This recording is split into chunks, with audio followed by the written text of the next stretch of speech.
طيب بقى هتقولي عليا ايه لو قلتلك ان انت كل يوم هتاكلي ولادك فراخ ولحمه ب20 جنيه بس؟ اه والله العظيم ب20 جنيه بس.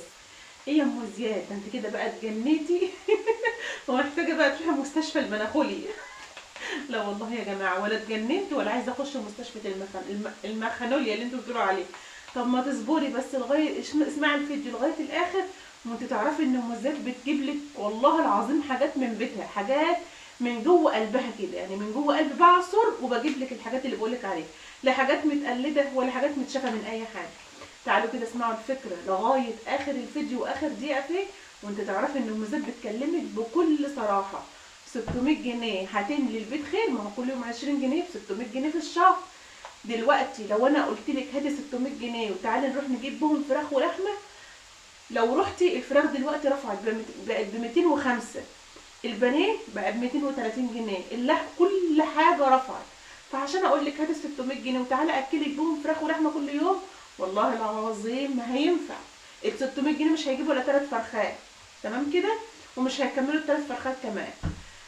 والثلاث فرخات هيكفوكي كام وجبه في الشهر. لكن الحاجه اللي انا هقولك عليها دي، او الفكره اللي هقولك عليها دي، تخليكي تاكلي فراخ ولحمه كل يوم. يعني ممكن تفوتي من الشهر كده يومين 3، وممكن يكفوكي كل يوم كمان. انت وشطرت، وانت وفضل ربنا ورضا ربنا عليك.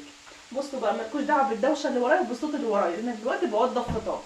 بصوا بقى، عامله طبق بتنجان كده، بصوا اقسم بالله عامله شكل طبق اللحمه بالظبط. اهو عسل عسل عسل. وعامله بقى طبق بحمر بطاطس عشان نفطر كده. صلوا بنا على حضره النبي محمد، اللهم صل وسلم وبارك عليك يا حبيبي يا شفيع يا رسول الله. اذكروا الله، الا بذكر الله تطمئن القلوب. طبعا انا جايه لكم دلوقتي عشان خاطر بحب ارحب بكل حبايبي اللي بيدخلوا معايا القناه جديد، والناس اللي معايا قديمه، ربنا يصلح حالكم واحوالكم ويجمعنا يا رب في الخير دايما، اللهم امين يا رب العالمين. بصوا بقى يا حبايب قلبي، عشان ما نضيعش وقت بعض كده ونخش في الفيديو على طول. بصي يا روح قلبي انتوا ايه، دلوقتي انا عايزه منك 20 جنيه كل يوم، هتحطها لي كده في قلب بوك او في قلب حصال. ال 20 جنيه دي خارج مصروفك، مالكيش دعوه بها خالص. هتاخدي ال 20 جنيه وتمشي بقيه مصروفك طبيعي خالص. شوفي انت بتاكلي ايه وبتشربي ايه، تصرفي عادي. الكلام هيبتدي من اول الشهر الجاي، لما حضرتك يكون معاكي ال 600 جنيه، يعني ب 20 جنيه كل يوم. طيب هاخد يعني انت معاكي بوك كده هتحطي فيه كل يوم 20 جنيه، هتجيلي حضرتك الشهر الجاي باذن الله معايا 600 جنيه. هنعمل بيهم ايه؟ ننزل نجيب بيهم 3 كيلو بانيه. هننزل نجيب بيهم 3 كيلو بانيه. ما انا معايا كام؟ معايا 600 جنيه. اصبري بس اصبري يا ام زياد، ده البانيه ب 220 ولا ب 230 جنيه. ستي ما انا عارفه، ما هو انا جايه لك بالفيديو ده عشان انا عارفه ان البانيه بقى ب 230 جنيه. طب يا ام زياد هتخلينا نجيب بانيه والبانيه ب 230 جنيه؟ يا ستي اصبري، هو انا لسه قلت لك الفكره يا خالة ام علي؟ اصبري ياما وتأني على نفسك، ما تقطعونيش، مش هكمل الفيديو. انا كده مش هكمل الفيديو، ما تقطعونيش بقى. المهم المهم هننزل نشتري بيهم كام بانيه. طب يا مزيد ال 600 جنيه مش هيجيبوا لنا 3 كيلو، لان البانيه تلاقيه ب 200 ومثلا 220 230. يا ستي هاتي بال 600 جنيه، ادي له 600 جنيه وقولي له اوزن لي بيهم، انا مش هحط ولا جنيه زياده من جيبي. انا رايحه ومحوشه كل يوم 20 جنيه ب 600 جنيه في الشهر، يعني انا مش عايزه احط ولا جنيه من جيبي. حلو قوي الكلام لغايه كده. طيب قولوا اوزن لي بيهم كلهم بانيه، كلهم بانيه. يا ستي اسمعي مني ومالكيش دعوه. هنرجع البيت حضرتك عندك بقى بطاطس في البيت، هتجيبي لي 3 كيلو بطاطس بالظبط. 3 كيلو بطاطس هتمسكيهم تسلقيهم ما تمام. وتيجي مقشراها ورمياها على البانيه بتاعك، على كميه البانيه كلها. وتروحي جايبه لك كيلو فلفل احمر، ماشي. ولو عايزه تحطي قرنين حراق ماشي، كيلو فلفل احمر بالحلو ده، من اللي هو الرومي، عشان ما يكونش مولع. اوعي تروحي تجيبي من اللي هو الشطه وتحطيه كلها تولعي العيال، احنا عايزين ناكل العيال. هتروحي جايبه لي كيلو فلفل احمر من الرومي. ولو عندك قرن ولا قرنين فلفل حراق ماشي، حطي في قلبه. وروحي حضرتك هاتي لي كيلو جزر او كيلو ونص جزر على ال3 كيلو بطاطس على الكيلو فلفل، تمام كده. وهاتي لي بقى كيس حلو كده اهوت من بتاع كفته البرجر، كفته الحواوشي، الحاجه اللي بتخلي الاكل ريحته حلوه ده، تمام. اي كيس بقى خلطه اللحوم والكلام ده، وهتجيبيه. اركني بقى الحاجه على جنب، وتعالي بقى لما اسالك كام سؤال كده عشان اقول لك ازاي الاكل ده يكفيكي طول الشهر. تعالي لي بقى هنا يا حلو. دلوقتي احنا كل ما نقوم من النوم السؤال المعتاد في حياتنا كلها، يا ابني يا ابني ولا يا بنتي هتاكلوا ايه النهارده؟ تحبوا النهارده بقى امشي اليوم واعمل لكم شويه كشري؟ طب امشي اليوم كده بطبق بتنجان زي اللي انا عاملاه القمر ده وطبق بس محمره، ونمشي اليوم ده، احنا مصاريف وكل يوم مصاريف وكتب ودروس ومش عارفه ايه، تيجي نمشي لا لا يا ماما، مشي الدنيا انت لوحدك احنا ما بنمشيش، احنا عاوزين نجري. طب ايه يا ولاد نعمل ايه طيب؟ ماما عندك كيس كفته في الفريزر، والله العظيم عيالي كده، عندك كيس كفته في الفريزر.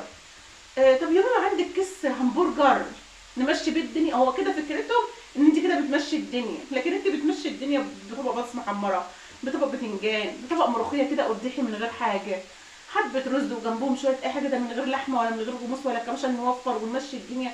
مش عشان نوفر، عشان احنا ايدنا مش طايله ان احنا نجيب كل يوم، لكن بالطريقه دي ايدك هتكون طايله وهتجيبي كل يوم. ده انت بالحركه دي الناس بقى هتفضل كل يوم تشم عندك الروايح بقى، المحمر والمشمر واللي والناس تقول لي دي هي دي سرقت سرقه يا اختي، ما حدش كل يوم دلوقتي بيعمل محمر ومشمر، هي بتعمل ده كله منين؟ وانت كل ده عامله ب 600 جنيه، شغلي دماغك شويه، وهتشغلي دماغك على عيالك، مش العيال بيشغلوا دماغهم عليكي، بيزنقوكي. لو قلت لهم اعمل طبق بصره، لا يا ماما طبق مش عارفه ايه. طب هقول لك على حاجه، ايه وقعت نص البطاطس في الارض، ينفع كده؟ بصوا، ليه انا؟ طيب واحده تيجي تقول لك ايه لازم تعملي طبق بصاره عشان توفري، واحده تقول لك لازم تعملي طبق مسقعه عشان توفري. طيب احسبيها كده بعقل وبذكاء شويه، عشان كده بقول لك خليكي لاخر الفيديو عشان الافكار جميله والله العظيم. اصبروا بس اطلع البطاطس دهيت، اطلع البطاطس وارجع لكم، اصبروا.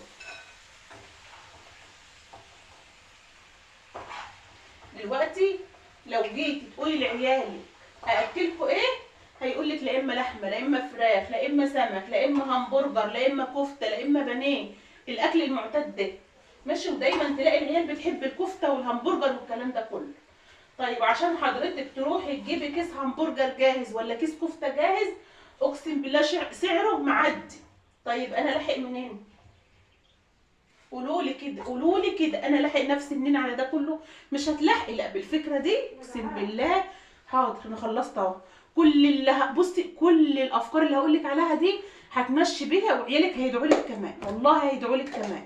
بصي بقى يا حبيبه قلبي، دلوقتي مثلا ايه واحده يعني مثلا تيجي انت تقولي ايه انا النهارده هعمل شويه بصاره عشان امشي اليوم، ما هو هعمل ايه؟ المصاريف غاليه والفلوس غاليه والدنيا وتيت والشريط، فهمشي نفسي النهارده. هتيجي حضرتك تحط المسقعه ولا تحط البصاره على الاكل، هتلاقي عيالك يقولوا لك شيلي الاكل ده من قدامنا، ده احنا هنروح نجيب اكل من بره. تمام كده؟ ده اللي بيحصل ولا لا؟ هو ده اللي بيحصل. لا الاكل ده كليه انت.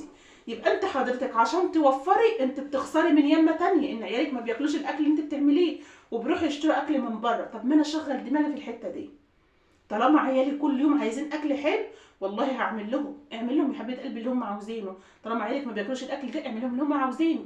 طب يا ام زيد لما اعمل لهم اللي هم عايزينه ده كل يوم عايزين على الاقل 500 جنيه عشان خاطر اعمل لهم الاكل اللي هم عاوزينه، وانا ايدي مش طايله اعمل منين؟ يا حبيبه قلبي ما فيش الكلام ده. انا دلوقتي انا عارفه ان كل يوم عشان تعملي اكل حلو هتصرفي لك بتاع 500 جنيه عشان تجيبي فراخ ولحمه والكلام ده. مين هيقدر على كده دلوقتي؟ مين هيقدر؟ مش هنكذب على بعضينا، ظروفي زي ظروفك، احنا كنا زي بعض بنلم الدنيا، مش هنقدر.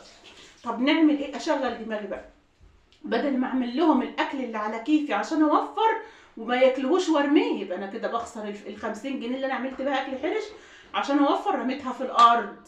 طب ما انا اوفر الفلوس وما اعمل لهمش الاكل ده خالص واعمل لهم الاكل الحلو عشان ياكلوه، وبرضه هوفر. هعمل لهم الاكل الحلو برضه هوفر ازاي؟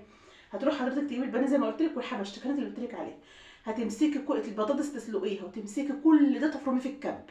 عندك كبه تفرمي كل ده على ال3 كيلو بانيه انت جايباهم، على البطاطس المهروسه، على التوابل، على حبه ماجي كده من عندك، كيسين ماجي، شويه فلفل، شويه كزبره، الكيس البهارات اللي بقول لك عليه دوت. كل الحاجات دي تمسكيها تفرمها فرما مربحا كده في قلب في قلب الكب. تمام كده؟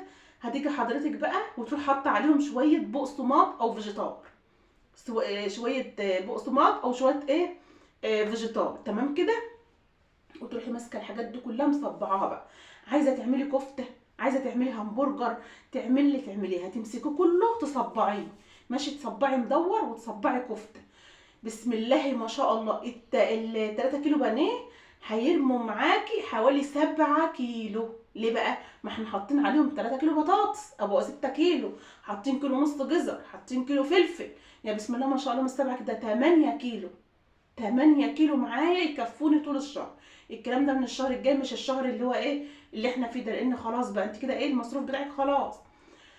طيب معايا ايه؟ اللهم صل على النبي، حوالي 8 كيلو. لو مش هتعرفي تعملي كده مثلا الاكل، لان في رمضان مثلا عايزين ايه شويه حبه حته فرخه مسلوقه نعمل عليها محشي، ممكن مثلا عايز، وممكن على فكره تعملي الحركه دي في رمضان اقسم بالله، بدل ما تعملي الاكل لعيالك الاكل الناشف اللي ما ياكلوش، اعملي لهم الحركه دي.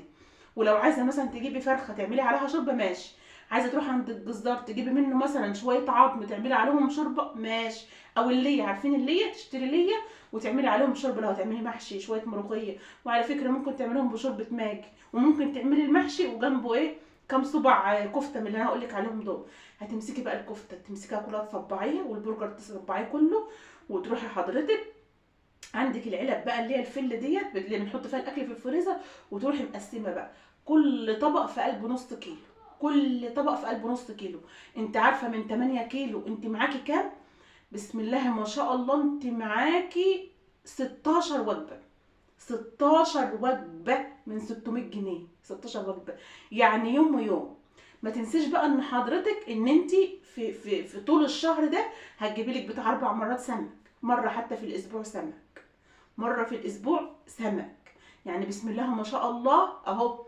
هتعملي حضرتك الايام اللي فاتت. طب بصي يا ام زياد، انا مش عايزه، اللهم صل على النبي، مش عايزين اسمه ايه ده، مش عايزين بانيه، عايزين نغير. يعني مثلا عيالي، اشوف عيالي بيحبوا ايه، عيالي بيحبوا البانيه اكتر ولا اللحمه اكتر؟ ما هو انت تسالي عيالك قبل ما تعملي، ما ينفعش تعملي حاجه قبل ما تسالي عيالك، لان هم اللي بيدوخوكي. انت ان كان عليكي وعلى جوزك، والله لو قدامك طبق جبنه انت بالذات على فكره ممكن يكون جوزك بيتامر برضه. يعني واحده من الناس لو قدامي والله العظيم طبق بتنجان زي العسل اللي انا عاملاه ده، مفيش اي حاجه جنبه، والله هاكله كوبايه شاي واحمد ربنا على كده الحمد لله. خلاص يا جماعه، الواحده لما بتشيل الهم وبتشيل المسؤوليه خلاص ما بتدورش على حاجه، والله العظيم بجد. بس برضو احنا بنيجي على نفسنا، بيني وبينكم بنيجي على نفسنا عشان خاطر عيالنا. طيب احنا دلوقتي دول تجيل وعايز يتاسس وعايز ياكل وعايز يتدلع وعايز ينبسط، ربنا يخلينا ليهم ونعمل لهم كل اللي هم عاوزينه، بس برضو بافكار ذكيه شويه، مش هنخرب الدنيا عشانهم برضو، ما هنعمل ايه؟ هنجيب منين؟ ما فيش حد بيساعد، الايد مش طايله. طيب زي ما قلت لك كده، هتيجي حضرتك مثلا تعملي 4 وجبات سمك ماشي، هتعملي مثلا في يوم معجنات، هتعملي في يوم مثلا فطير بالعسل بالجبن، الحاجات دي جميله برضو هتعدي معاكي الايام. ممكن تعملي كده في رمضان ماشي، الفكره دي في رمضان، وممكن تعمليها بقى تستخدميها من بعد العيد.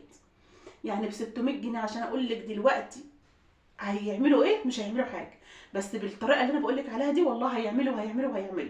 طيب انا عيله ام زياد زي ما قلت لك، اسالي عيالك ما بيحبوش البانيه والفراخ والكلام ده، خلاص خليكي في اللحمه مفيش مشكله. اللحمه المستورده عامله كام؟ عامله بتاع 260 جنيه الكيلو. ايه؟ اه انا خلصت اهو. اه تعالي. اللحمه المستورده عامله كام؟ عامله مثلا 260 جنيه، هنجيب برضو بال 600 جنيه، وهنعمل نفس اللي قلت لك عليهم في قلب اللحمه، وتعملي برضو كفته وتعملي برجر، وتقسمي الوجبات على اطباق زي ما قلت لك. لو عملت شويه النهارده مثلا ايه العيال عايزين يتعشوا، ها حطي لي حبه عشان تعرف تطير عشان ما تقطعش. طيب لو عملت ايه حاضر لسه، وانا اخلص بس الكلمتين ده هم.